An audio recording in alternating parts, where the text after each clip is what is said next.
Hello United boys, welcome back to the channel. United से transfer related भाई ऐसी भयंकर आ रही है ना तुम्हारे सामने। मैं एक ऐसी थ्योरी डालूंगा जिसको सुन के तुम एकदम चक्कर खा के गिर जाओगे। इससे पहले वो हो, मैं तुम्हें बता देता हूं टॉपिक्स क्या है। आज के मटेटा के बारे में बात करेंगे। मटेटा में यूनाइटेड इंटरेस्ट दिखा रही है, बट दो और धुरंधर क्लब लगे हुए हैं पीछे।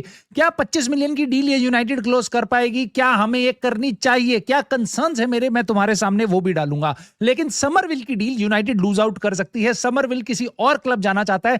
क्या इसका जिम्मेदार मार्कस रैशफोर्ड है? क्योंकि अगर वो कहीं और चला जाता तो समरविल हम ले आते। बात करेंगे इसके बारे में। साथ ही साथ भाई सबसे मैसिव चीज, Michael Olise to Real Madrid. Now this is the United boys. Then why am I talking about Michael Olise to Real Madrid, right? क्योंकि भाई ये यहां से तुम्हारी लाइफ की दो सबसे बड़ी समस्याएं सॉल्व होने वाली हैं यूनाइटेड ट्रांसफर विंडो में। बात करने वाला हूं मैं इसके बारे में, एक विंगर पोजीशन और एक मिडफील्डर पोजीशन।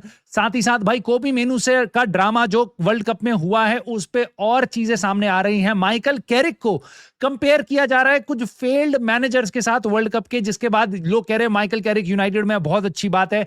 बात करेंगे, मैं अपना ओपिनियन उस पर भी दूंगा। और हमारी एकेडमी का एक और मिथ बस्ट करने वाला हूं तुम्हारे सामने। सो आई होप तुम्हारे सामने एक ये वीडियो तुम्हें पसंद आएगी तो प्लीज लाइक सब्सक्राइब हाइप करके सपोर्ट जरूर करना मेरे दोस्तों, और कमेंट करके अपने थॉट्स जरूर बताना। और ये जरूर बताना कौन कौन पहली बार ये वीडियो देख रहा है, कौन कौन पहली बार इस चैनल को एक्सप्लोर कर रहा है। मुझे बताए बिना मत जाना, क्योंकि भाई मैं तो ये बताए बिना बिल्कुल नहीं जाऊंगा। मटेटा के साथ भाई रूमर्स आ रहे हैं। रूडी गलेटी एक जर्नलिस्ट है, उसने बताया कि देखो यूनाइटेड, यूवेंटस और एथलेटिको मैड्रिड, ये तीन क्लब्स ऐसे हैं, तीनों के तीनों को स्ट्राइकर्स चाहिए इस टाइम पे।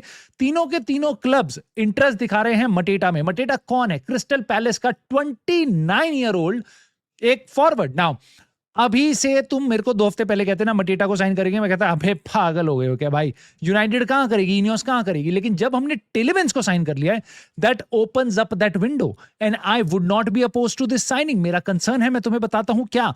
भाई इस बंदे को यूनाइटेड अगर देख रही है तो मैं तुम्हें बताता हूं फायदा क्या है। हमारा फायदा यह है कि पहली बात तो तुम्हारे को एक्सपीरियंस मिल जाएगा, फिजिकल प्लेयर मिल जाएगा। अगर बेंजामिन सेस्को को खुदा ना खास्ता इंजरी हो, जो इस टाइम पे वो इंजर्ड है, तुम्हें याद है एक गेम में उसको धक्का मार दिया गया था यूनाइटेड की रेलिंग में, और उसके बाद भाई बोर्ड पे उसके पैर लग गई थी। अभी तक वो बेचारा रिकवर नहीं हुआ है, सोच के देखो तुम। सो भाई बेंजामिन सेस्को रिकवर करेगा, और अब मान लो अगर उसको रिप्लेस करना पड़ रहा है किसी गेम में या दोनों प्लेयर्स को एक साथ डालना है, मटेटा इज अ बीस्ट। भाई फिजिकल है, प्रीमियर लीग प्रूवन है, और क्रिस्टल पैलेस के साथ कुछ कंपटीशन जीता भी हुआ है, यूरोप वगैरह सब खेला हुआ है। भाई मेरे ख्याल से बढ़िया प्लेयर है। नहीं, तुम ये बिल्कुल कह सकते हो भाई ये साइनिंग करेगी यूनाइटेड। अबे तुम बाकी पोजीशन में क्या साइनिंग कर रहे हो? और तुम कौन सा भाई प्राइम लेवेंडोव्स्की लाने वाले हो? तुम भी तो ऐसे एंडू पेंडू स्ट्राइकर लाओगे, उससे बढ़िया तो भाई मैं तो कह रहा हूं मटेटा ही साइन कर लो। कम से कम प्रूवन तो है, दिखता तो है क्या है प्लेयर ना। इसकी जो एक्सपेक्टेशन है वो बताई जा रही है 25 मिलियन पाउंड। मुझे नहीं पता इनमें से कौन कौन से क्लब एक्चुअल में इंटरेस्टेड है। क्या यूवेंटस 25 मिलियन पाउंड देना चाहेगी 29 ईयर ओल्ड के लिए? क्या यूनाइटेड को देना चाहिए? मेरे ख्याल से यूनाइटेड को देना चाहिए, प्लेयर लाना चाहिए। अब 20 में आप बात करो, 25 में बात करो, अगेन मेरा स्टांस बिल्कुल clear. I don't care United की जेब से कितना पैसा जा रहा है, 5-10 मिलियन ऊपर, आई डोंट केयर। अब यूनाइटेड ये प्लेयर को क्यों देखना चाहेगी मैं तुम्हें बताता हूं। इस प्लेयर की सैलरी, हमेशा से याद रखना, यूनाइटेड सैलरी जो प्लेयर हम ला रहे हैं उसकी सैलरी 60,000 पाउंड पर वीक की इसकी सैलरी है। यूनाइटेड इसको 80 दे देगी ना, 85 दे देगी ना, नाच के आएगा। पहले नाचेगा फिर आएगा, प्लस ये यूनाइटेड में खेलेगा और यूनाइटेड खुश हो जाएगी, भाई हम पे बैकअप स्ट्राइकर भी आ गया और उसकी सैलरी नेग्लिजिबल सी है। सो ये एकदम बहुत ही बढ़िया सिचुएशन बन रही है। बट कंसर्न मेरा क्या है भाई? कंसर्न ये है, एथलेटिको मैड्रिड ये कौन से तो क्लब में मटेटा जाने वाला था, एसी मिलान आई बिलीव, ये जाने वाला था, हो गया था भाई सब कुछ। मेडिकल फेल हो गया था इसका, मेडिकल एग्जाम में फेल हो गया भाई। ये इसका नीट का पेपर लीक हो गया, सॉरी मतलब मेडिकल जो करने गया था वो इसका फेल हो गया, और एसी मिलान की इसकी डील कोलैप्स हो गई, जैसे हमारी एडरसन वाली हो गई लास्ट स्टेज में जाके। सो बेचारा पिछले 6 महीने से यहां पे था। क्रिस्टल पैलेस भी इसको बेचना चाहती है क्योंकि इसका कॉन्ट्रैक्ट खत्म होने वाला है, अगले साल ये फ्री एजेंट होगा। उनके पास 1 साल का कॉन्ट्रैक्ट एक्सटेंशन था, उन्होंने ऑलरेडी ट्रिगर कर दिया, तो इस समर की जगह वो नेक्स्ट समर में फ्री एजेंट बन जाएगा। और तुम्हें मैं याद दिला दूं, क्रिस्टल पैलेस ने इसकी रिप्लेसमेंट ऑलरेडी साइन कर ली थी। वुल्स का स्ट्राइकर लार्सन, जो जॉर्ज स्ट्रांड लार्सन ऐसे करके जो प्लेयर था, वो उन्होंने ऑलरेडी साइन कर लिया है। सो क्रिस्टल पैलेस डेस्परेट है। मेरे ख्याल से यूनाइटेड अगर जाएगी इस प्लेयर के लिए बात करने के लिए, तो I think we can just close this deal in में, बहुत चीप में कर सकते हैं भाई, बहुत चीप में। प्लेयर डेस्परेट है, क्लब डेस्परेट है, हम डेस्परेट हैं, लेट्स डू इट। तुम अपनी राय ऑफ कोर्स डेस्परेटली बता सकते हो कमेंट सेक्शन में, बट हाँ मेडिकल भी एक चीज है। बाय द वे हमारा जो मेडिकल रिजेक्ट हुआ था एडरसन, उसको उसके क्लब ने अटलांटा ने 5 साल का कॉन्ट्रैक्ट दे दिया, वो साइन भी हो गया, बात खत्म हो गई, वहां पे चैप्टर खत्म। हमारा प्लेयर नहीं तो हम ज्यादा बात नहीं करेंगे। हम बात करेंगे ज्यादा एक और प्लेयर की जो हमारा प्लेयर नहीं है, जो है समरविल, क्योंकि ये हमारा टारगेट है। समरविल के बारे में बताया है मटेओ मोरेटो ने। भाई ये बहुत ही रिलायबल जर्नलिस्ट है, मैं इसलिए आपको बता रहा हूं। समरविल जो यूनाइटेड के साथ लिंक था, उन्होंने यस बोल दिया है रोमा को। जो बातें चल रही थी उनकी रोमा के साथ, आपको याद होगा, रोमा बता रही है, मैंने कल भी बताया था 38 मिलियन पाउंड समरविल के लिए। और भाई आपकी वेस्ट हैम कह रही है नहीं हम तो 50-55 लेंगे। प्लेयर ने हाँ बोल दी है मूव के लिए, वो रोमा जाने को तैयार है, वो नए मूव के लिए तैयार है। भाई क्यों नहीं होगा भाई, उसको चैंपियनशिप में थोड़ा खेलना है। जेरार्ड बोवन ने कह दिया मैं रुक रहा हूं। क्यों रुक रहा हूं? क्यों भाई, इन्हीं का वेस्ट हैम का दूसरा प्लेयर जो उनका कैप्टन, प्लेयर बहुत अच्छा है, वापस 30 साल के आसपास का है। क्यों रुक रहा हूं? लोग खुश हो रहे हैं, ओ भाई जेरार्ड बोवन रुक रहा है। अरे वो वेस्ट हैम के लिए नहीं रुक रहा है, तुम्हारे लिए नहीं रुक रहा है फैंस, वो इसलिए रुक रहा है क्योंकि उसमें किसी का इंटरेस्ट नहीं आया। मीनवाइल समरविल में कुछ क्लब्स का इंटरेस्ट है, एक हम है, एक रोमा है, ऐसे क्लब्स का इंटरेस्ट आ रहा है। तो यूनाइटेड ने कोई कॉन्क्रीट ऑफर या बातें नहीं करी हैं। रोमा का ऑफर उसके सामने कॉन्क्रीट है, तो वो हाँ बोल रहा है। कल को मान लो वो यूनाइटेड के लिए नहीं बोले और रैशफोर्ड यहां ना बिके, तो भाई यूनाइटेड तो आएगी नहीं। ये तो बेचारा चैंपियनशिप में खेल रहा होगा, तो बंदे ने हाँ बोल दिया। यूनाइटेड, मैंने कल भी आपको बताया था, अगर चाहे तो इस प्लेयर को रोकने की कोशिश कर सकती है और अपने पास लाने की कोशिश कर सकती है, बट हम करेंगे नहीं ऐसा। क्यों? क्योंकि हमारी थ्योरी है बहुत ही निराली। हम कहते हैं पहले प्लेयर बिकेगा, उसके बाद ही उसकी रिप्लेसमेंट साइन करेंगे, उसकी जगह खाली होगी तभी साइन करेंगे, वरना हम नहीं करेंगे। जो बहुत ही निराला कॉन्सेप्ट है, बट हम उसको फॉलो करते हैं। तो उसके कारण से समरविल की डील हम नहीं कर पाएंगे। रोमा के साथ उसने हाँ बोल दिया, फाइनल नहीं हुआ है। रोमा और अभी वेस्ट हैम को एक साथ आना पड़ेगा, अभी वो चीजें फाइनल नहीं हुई है, बट रोमा को उसने हाँ बोल दी है। इसके बाद मैंने देखा भाई सोशल मीडिया पे यूनाइटेड के भाई लोग, मतलब काफी सारे लोग ये बोल रहे हैं, ओ माय गॉड समरविल की डील रह गई, it's all on Marcus Rashford, इसकी गलती है, इसकी गलती है, ये जाना नहीं चाहता, ये किसी और क्लब में हाँ बोल देता, ये चला जाए फेनेरबाचे तो हम समरविल को साइन कर ले। अबे उसकी रिस्पॉन्सिबिलिटी थोड़ी है कि तुम्हारे को ग्लेजर्स और ये सब इनियोस ओन करते हैं। जो क्लब में चवन्नी डालने से रहे, उसकी मार्कस रैशफोर्ड की गलती थोड़ी है। कल को तुम मेरे को एक बात बताओ, तुम काम करते हो टीसीएस में, तुम्हारा सैलरी है भाई 15 लाख, और एक बंदा है जो वेट कर रहा है कि भाई मैं तो 7 लाख में भी ज्वाइन कर लूंगा, वो कह रहे हैं कि भाई तुम्हारे को गाली देने लगे कि भाई तू अपनी जॉब छोड़ के नहीं जा रहा, तू किसी और जगह नहीं जा रहा, तेरे को कोई और जगह में जॉब मिल रही है, तू वहां नहीं जा रहा क्योंकि तेरी जगह कोई और बंदे की जॉब मिल जाएगी, तो तुम्हारी गलती होगी नहीं। वैसे मार्कस रैशफोर्ड की क्या गलती है इसमें? भाई उसको कॉन्ट्रैक्ट मिला हुआ है, यूनाइटेड ने ऑफर किया है, भाई वो अपने ऑप्शंस की वेट कर रहा है। भले ही आप अपने साथ कुछ भी कर सकते हो, आप उसको बेंच पे डाल दो, आप उसको अंडर 21 के साथ ट्रेनिंग में डाल दो, अंडर 23 के साथ डाल दो, आप इसको लोन पे डाल दो, आप कुछ भी कर दो। भाई बिलियनियर समझ रहे हो, बिलियनियर्स हैं, 100-200 मिलियन तो ऐसे फेंक देते क्लब में। सारे बाकी तुम्हारे आसपास के ओनर, तुम्हारा ही ओनर है जो कंजूस है, जो क्लब से पैसे चूस रहे हैं, दोनों के दोनों क्लब में डाल नहीं रहे हैं। इसलिए उनकी गलती है। प्लेयर को प्लीज मत कोसो, प्लेयर को रिस्पेक्ट करो, प्लेयर को कोसो मत प्लीज। इसकी गलती नहीं है कि हम समरविल की डील क्लोज नहीं कर पा रहे, प्लेयर का इसमें कोई फॉल्ट नहीं है। भले ही तुम्हें मार्कस रैशफोर्ड नहीं देखना यूनाइटेड में, मेरे को भी नहीं देखना, बट प्लेयर को डिसरिस्पेक्ट प्लीज मत करो, ये मेरी रिक्वेस्ट है। उसके बाद भाई ये है भयंकर पीस, अब ध्यान से सुनना इस पीस को, और यहां पे मैंने क्या तार जोड़े हैं तुम्हें सुन के मजा आ जाएगा।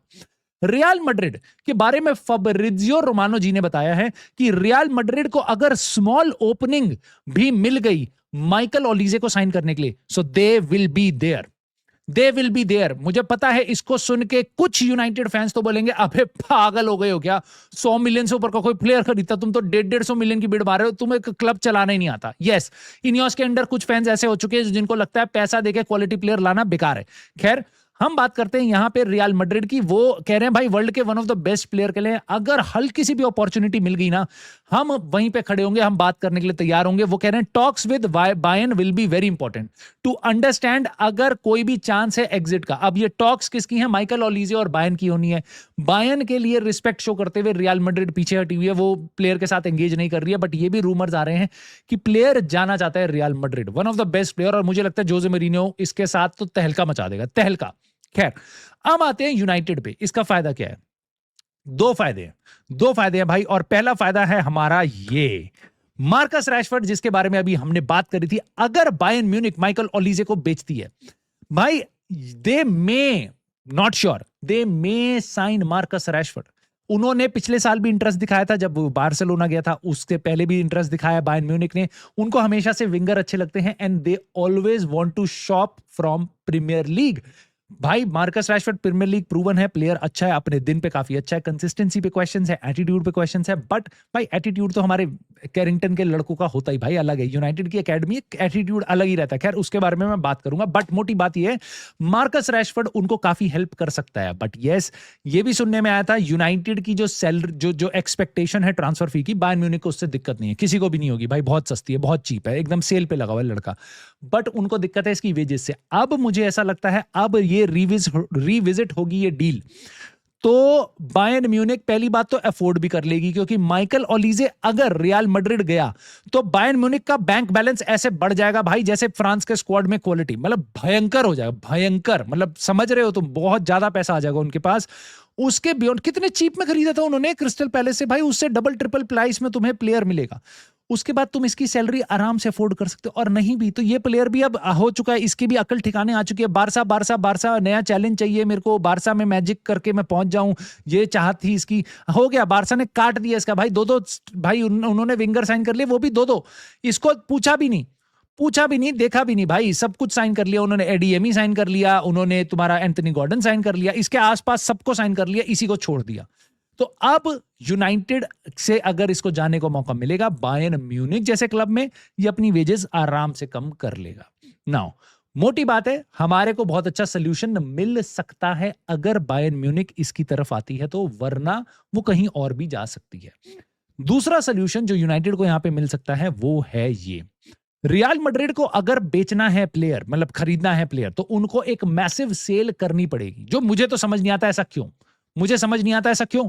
रियल मैड्रिड ने ऑलरेडी 100 मिलियन से ज्यादा का पैसा तो उन्होंने ट्रांसफर किटी में आ गया, बाकी प्लेयर जो क्लब में थे भी नहीं उनको बेच बेच के, भाई कोई प्लेयर निको पास से 50-60 मिलियन ऐसे ही कमा लिया, वो खेल रहा है कोमो में, बेच दिया कोमो को, 50 मिलियन ऐसी जेब में आ गए, ठीक है, ऐसे ही, मतलब यहां पे कोई प्लेयर साइन कर रहा है उनको जा रहे हैं पैसे, यहां पे कोई प्लेयर साइन कर रहा है उनको जा रहे हैं सेल ऑन क्लॉज, तो ऐसे भयंकर 100 मिलियन से ज्यादा तो वो वैसे ही जनरेट कर चुके हैं, हमेशा चैंपियंस लीग में रहते हैं, इतनी ऊपर इतनी बड़ी इनकम है भाई उनकी, बिलियन ऑफ भाई पाउंड्स कमा रहे हैं वो, तो भाई उनको क्यों बेचने की जरूरत है, मुझे समझ नहीं आता। यस, लेकिन आप बिल्कुल कह सकते हो भाई ओलीसे की deal is not a normal deal, it's not a 50 million pound player, 80 million pound player, 100 million pound player, it is going to be a record signing. Bayern Munich उसको आराम से तुम मान लो भाई वो 150 के आसपास होगी साइनिंग, समझ रहे हो तुम, तो इतना पैसा अचानक से जनरेट करने के लिए आपको प्लेयर सेल करना पड़ सकता है, चाहे वो वेजेस के एंगल से हो, चाहे वो आपके ट्रांसफर फी के एंगल से हो, तो दोनों में यूनाइटेड एक शुआ में निकले भाई इस प्लेयर के लिए हम जा सकते हैं, बट सबसे बड़ा सवाल ये है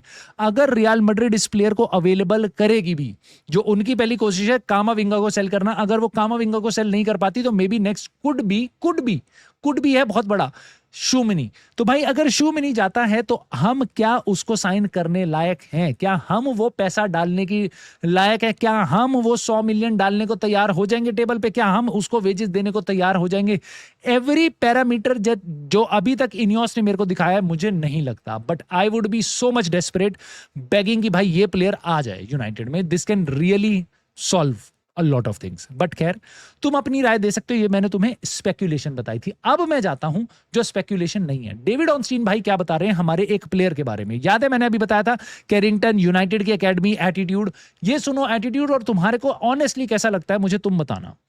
डेविड ऑनस्टीन बता रहे हैं कि David Ornstein right now, Mainoo ने बहुत स्ट्रगल किया, he struggle to hide his disappointed, जब उसको गेम टाइम नहीं मिल रहा था इंग्लैंड की नेशनल टीम के लिए, he struggled to hide his disappointment। मैं मानता हूं भाई प्लेयर्स में डिसअपॉइंटमेंट होना चाहिए, बट तुम देख रहे हो तुम कितना ड्रामा क्रिएट कर रहे हो, मैं ड्रामा वर्ड बोलूंगा बुरा लग रहा है अपनी एकेडमी के प्लेयर के लिए ऐसा बोलते हुए, ये चीजें मैं पहले भी देख चुका हूं, क्योंकि उसके बाद, और मैं इसमें कितना कोबी मेनू को ब्लेम करूं और कितना उसके आसपास के लोगों को ब्लेम करूं, मैं तुम्हें बताता हूं मैं क्यों ये बात बोल रहा हूं।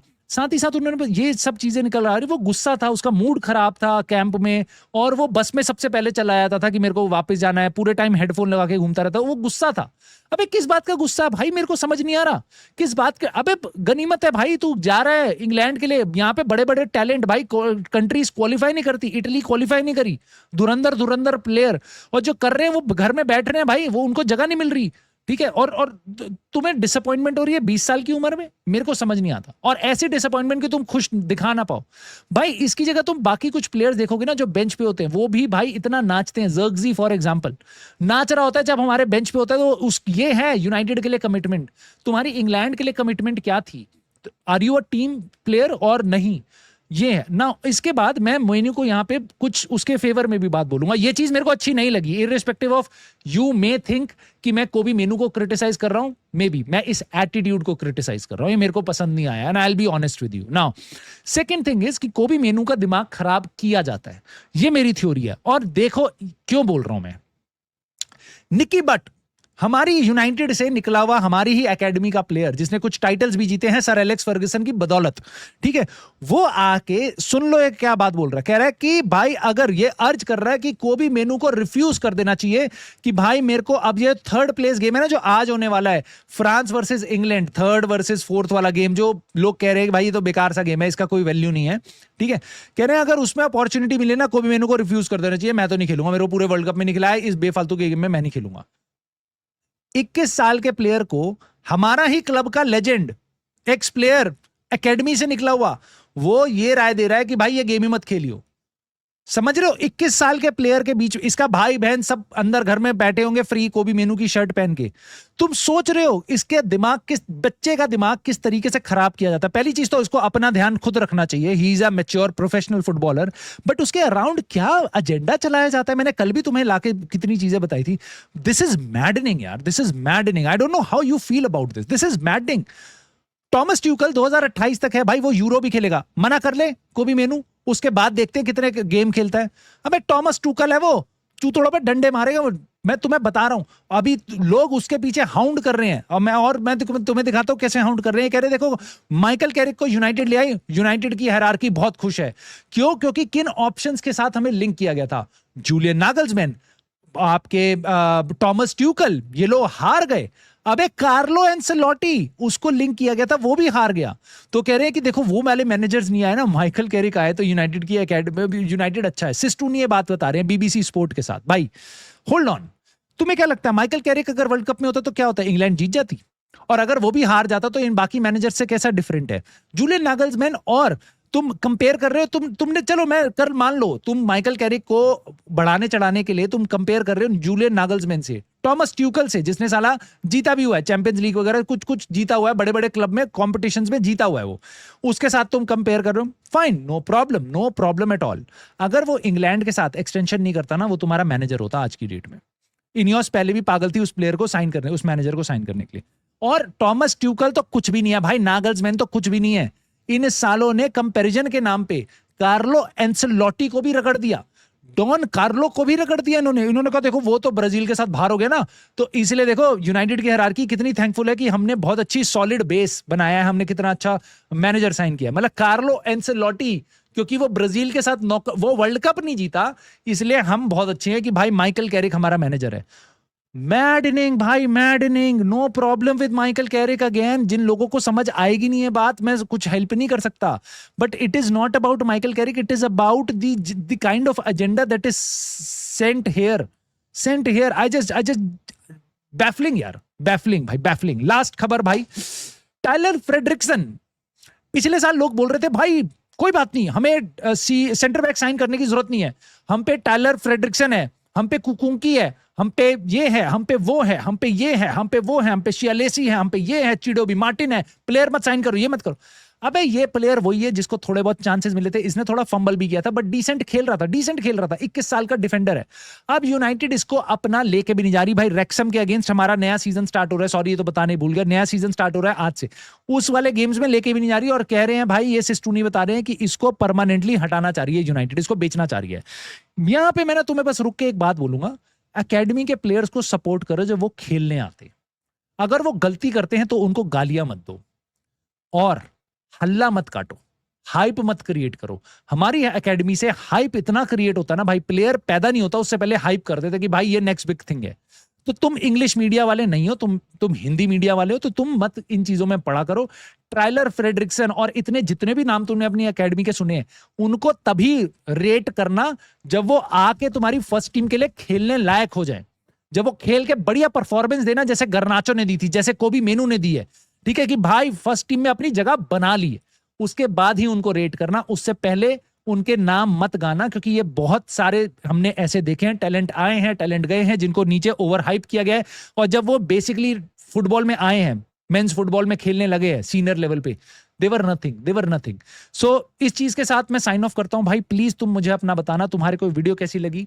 फर्स्ट टाइम वाले व्यूअर्स वो भी अपना बताना जिन्होंने रिसेंटली ज्वाइन किया मेरा चैनल, और लाइक सब्सक्राइब हाइप करके सपोर्ट कर देना, कमेंट सेक्शन में अपने थॉट्स बता देना, and I will see you soon दोस्तों in the very next video.